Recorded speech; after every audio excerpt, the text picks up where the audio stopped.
Assalamu alaikum, everybody, and greetings from Karachi.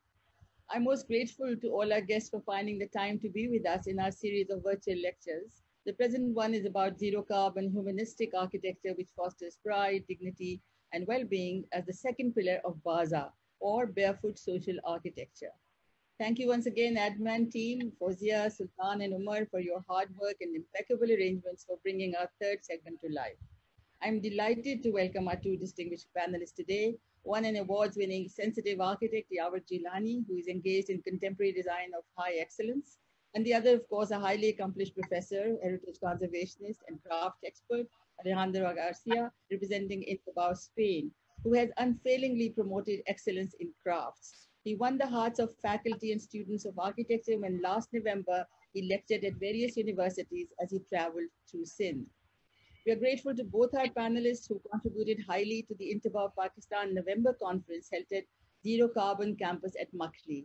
We are missing co-founder of ADMAN, architect Murad Jamil, who is busy with his very worthwhile research during the holy month of Ramadan. We hope to have him back to lead the program after Eid. So now, in consideration of the worsening economic conditions and rising poverty levels due to COVID-19, I would like to offer my experiences and concepts developed in the pursuit of zero carbon sustainable techniques for adoption by architects interested in fashioning an equitable world. I also wish to reinforce the link of my humanitarian architecture with both vernacular and classical heritage. To me, it is an enchanted world of age-old wisdom, rituals and conventions that have been passed on from generation to generation. It has always been important for me to bring an echo of the past in my work. Mind you, not a reproduction of the old, but that the new should embody the spirit of past experiences, thoughts, and processes. So the next slides show how I have drawn inspiration from vernacular construction techniques in designing safe, disaster-resistant structures. As you see the next slide, you will see that on the left is a stone tower, survivor of 7.6 Richter scale earthquake 2005 in Azad Kashmir in north of Pakistan, built using timber cross bracing or Diji, as you see on its upper level, as it is locally known, with infill of local stone pieces. Obviously, this technique has served well during several calamities. And the structure on the right, we built in Swat in 2010 after the Great Floods. In the original structure, timber had been used, while our innovation is to translate the method using bamboo, resulting in a resilient structure. 300 of these houses have survived several disasters of varying intensity in the last 10 years. Now, in the next slide, which actually is now from Sindh, you will see that on the left is the earth masonry walls and the ubiquitous Chora roof, the conical roof of the Thar Desert in Sindh, that withstood 2010 countrywide floods. Even though built poorly, the roof form compensated for unsatisfactory construction, the thatch always filling the interior with its rustle of cooling air movement. On the right, you see my first Chora roof that I experimented with. I had never built a Chora roof before, following the traditional form, but using bamboo joists in its construction and anchoring securely to the earth walls. Safety is assured along with a cool interior due to the ventilated thatched roof. In the last virtual lecture, we talked a bit about bamboo and its use for quick prefabricated panels and structures for COVID-19 emergency. Today, I would like to share with you the joys of using earth and lime along with bamboo that have provided strength and vigor to my conceptions. But don't for a moment think that it was easygoing or that I had all the answers as I embarked on this unfamiliar trail. As we know, there's a great deal of comfort if you choose a well-trodden path, such as of perhaps star architecture. But nothing could be more enriching than the exploration of an unpaved and disheveled vagabond roadway. You might remember the stanza from Road Not Taken by Robert Frost. Two roads diverged in a wood, and I took the one less traveled by, and that has made all the difference. My last years have consisted of an arduous struggle to keep expanding the boundaries and limits of the potential of the mundane materials that I had adopted, earth, lime, and bamboo. For want of engineered solutions and lack of at-hand technical literature, the only way to assure stability was through experimentation. As we became more and more audacious, we would hold our breath until completion of each prototype. We did not know whether it will really survive or whether it will collapse. Beginning with a modest 10-foot span, there was cause for celebration as we continued to widen spans of structures, the widest being 58 feet wide trusses of zero carbon center at Makli. And elation as we transited from flat roofs to the conical jora and experimented with curved joists for domes. All became part of an exciting journey where every disaster led to a new conception for humanitarian assistance. Now, in the next slide, we now see who are the sustainable construction advocates. Because to achieve sustainability, today I follow two gurus, the lime guru, which is Marcus Vitruvius, the 1st century BC Roman architect, and the earth guru, Hassan Fathy, the 20th century Egyptian architect. And I myself, as far as I'm concerned, I consider myself an advocate of earth, lime, and bamboo as among the most sustainable materials that you can find. And these are the only ones that I use in my current work. So let's look at the lime guru, Marcus Vitruvius. He's the author of the Architectura, or 10 books of architecture. And you also see the familiar graphic of the Vitruvian Man by Leonardo da Vinci in this slide, which all of us architects who've, I think, gone through the courses know pretty well.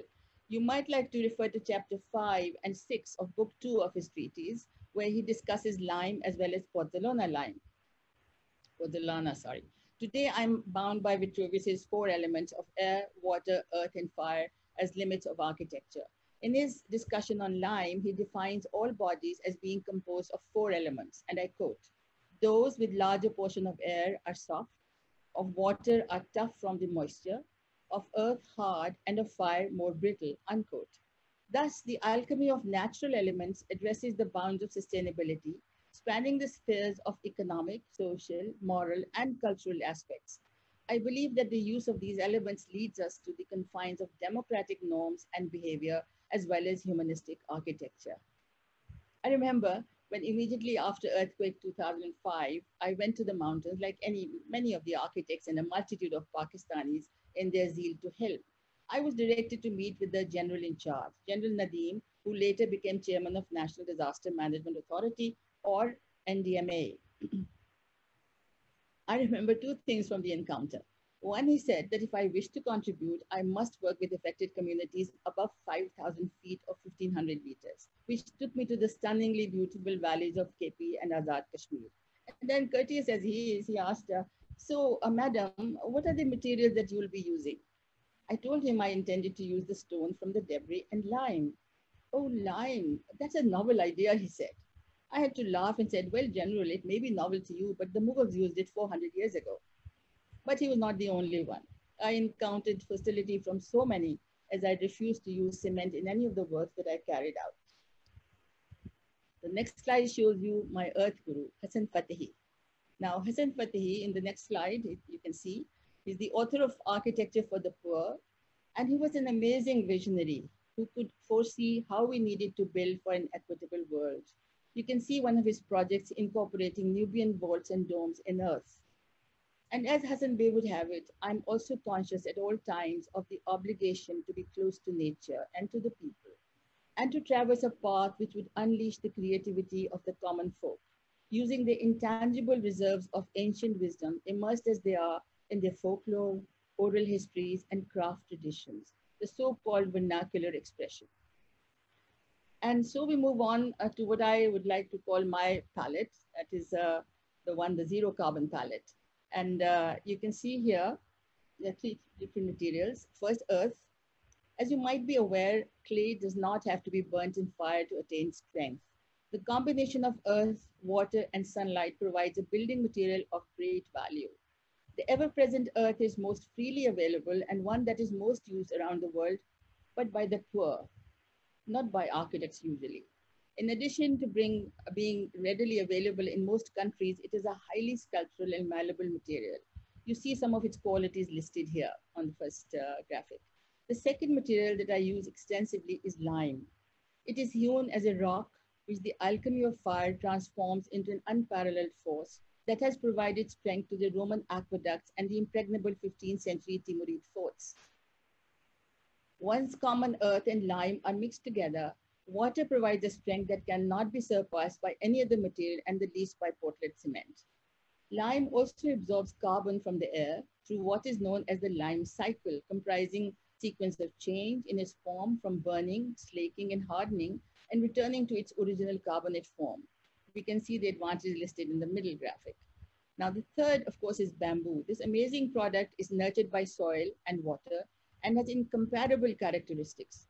Technically classified as a grass, it provides a crop every 2 to 3 years. Due to its resilience and ease of use and being among the largest renewable sources, it is the mainstay of my seismic and flood-proof structures. And in the graph, you can see the advantages that bamboo actually offers, which is the last graphic. When I was giving a public lecture in Tokyo a few years ago, on the occasion of receiving the prestigious Japanese Fukuoka Award for Arts and Culture, a member of the audience questioned me, asking, how long did I think bamboo would last? My answer was, in Pakistan, I thought 25 years. But ever since I visited the earthquake, the remarkable 17th Kumamoto Castle after the earthquake, where walls exposed the inner bamboo lattice, in Japan, it lasted for 400 years. So that is the longevity of bamboo. Now you might well ask, how did I choose these three materials to work with? I must admit this has transpired over a course of several years in search for affordable, sustainable solutions. It is my luck that these three materials are effective in mitigating climate change impact, at the same time are strong and resilient. They are my mainstay in providing both social and ecological justice. But most had scoffed at the idea, who wants to live in mud houses? Said powerful international voices. Everybody wants a pakka house, and that is what must be given to them. Concrete block or burnt brick walls and rolled steel joists or reinforced concrete for roofs, and that's what they need. Now, recurring annual disasters following 2010 floods had resulted in massive displacements and climate migrants within the city, as you will remember, from Pakistan.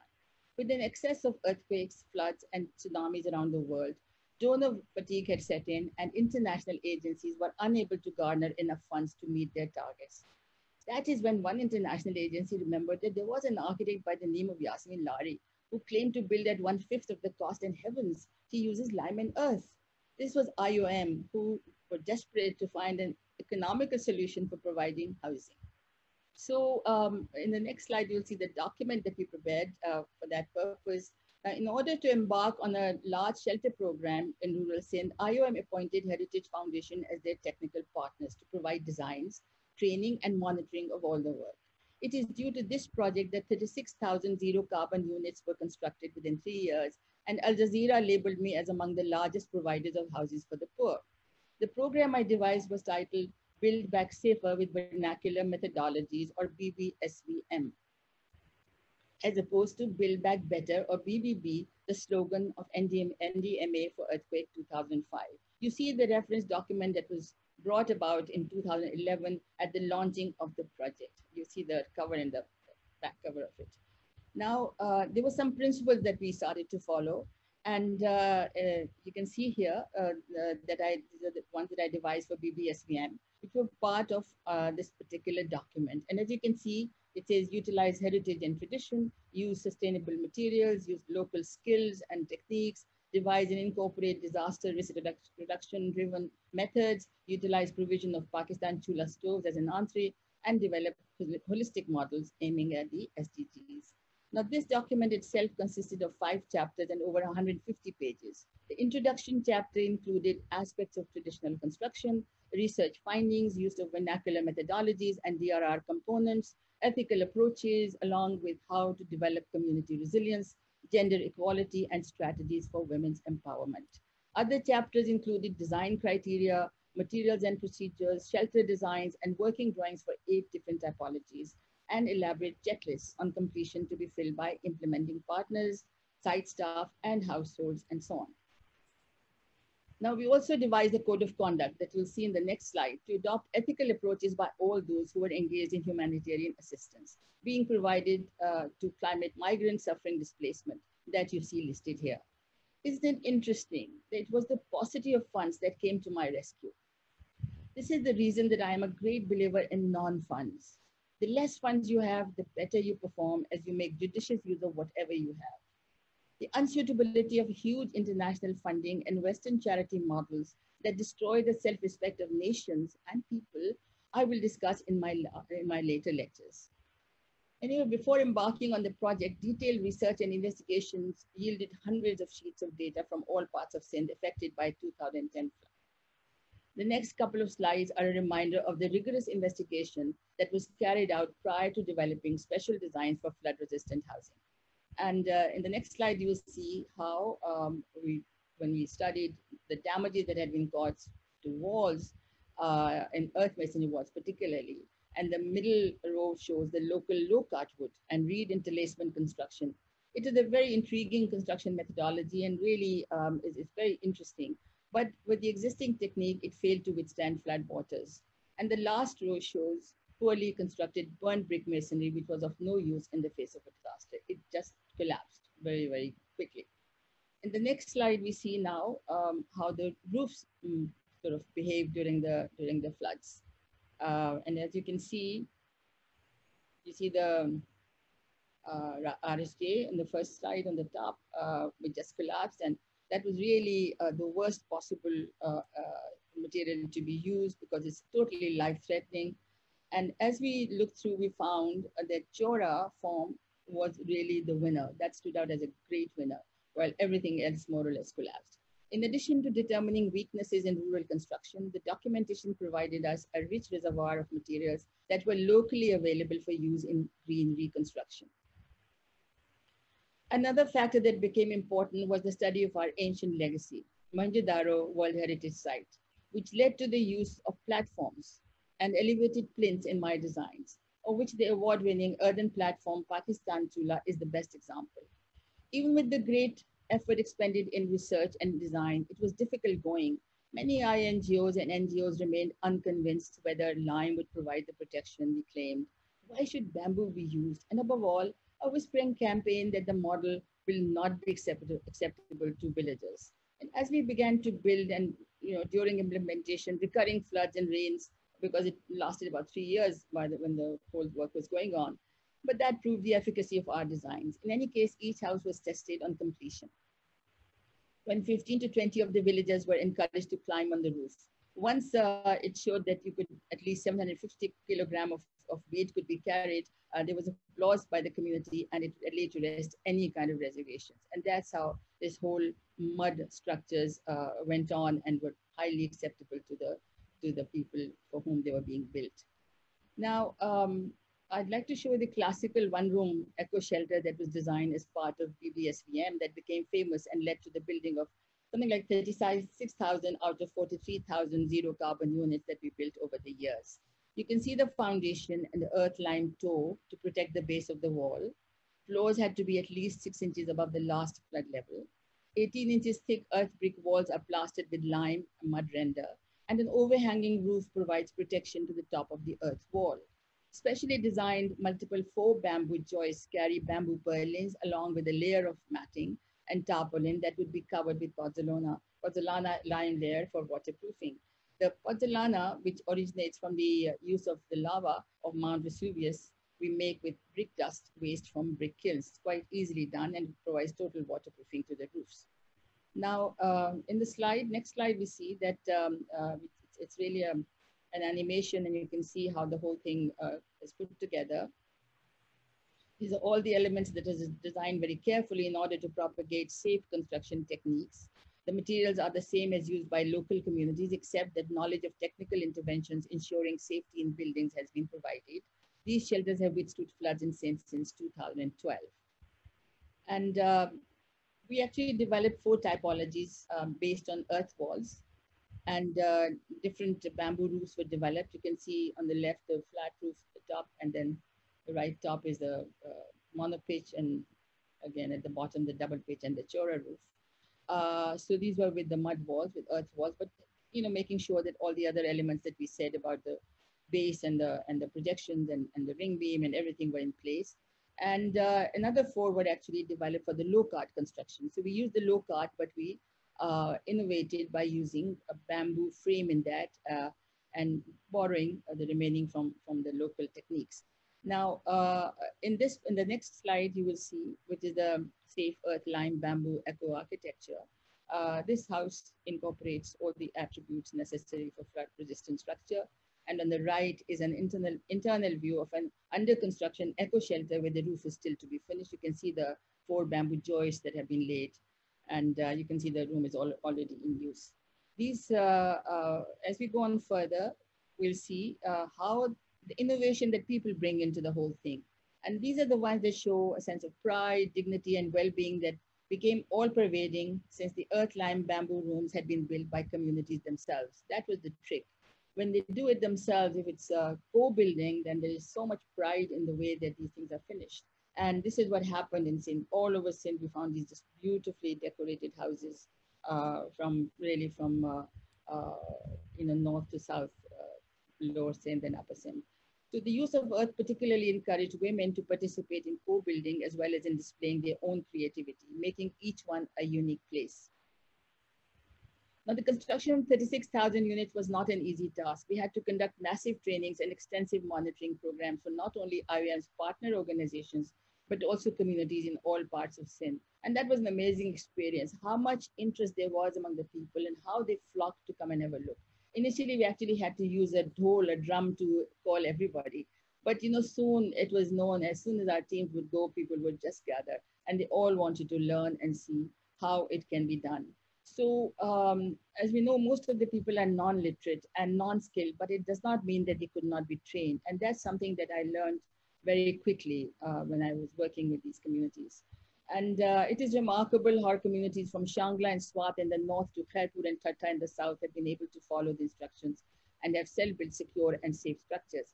And this slide, you see how easy the technique it can be and how people can learn and do it themselves. And then this slide shows the building by school children of Khairpur who made all the, I think we need to go back to the slide. This is the memorial library for Peshawar Martyrs. And this is a library building built with earth bricks. And you can see children who actually made them. This was done in memoriam of 134 Peshawar school children, as you remember, who were tragically martyred in 2014. So this is as I was working in the flood areas and humanitarian work, but I thought I'll just show you how I'm applying the lessons I learned from my humanitarian work into architecture, into conservation as well.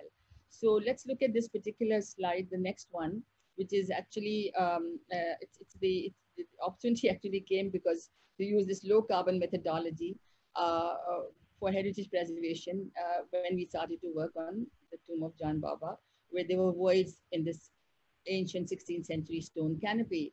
This is a pristine and elegant enclosure tomb, who along with other Mirza Jan Baba, who along with other slain members of the royal Tarkhan family, is buried under the canopy. And who know the people who know the history of this this particular Tarkhan period, they were all slain by Baqi Tarkhan, the oldest son who took on the reins of the government. So this is a tragic thing, but it's a very beautiful mausoleum. So you can see the before, there are only one dome is there, the original one, and the two are missing. And then how we use, we actually use bamboo to make the other two, to make it complete. Next, the next slide, we see another view of this in the next slide, where due to ravages of time, only one out of 4 actually was surviving, but there was another one on a little chamber, Zanana chamber also, which had gone.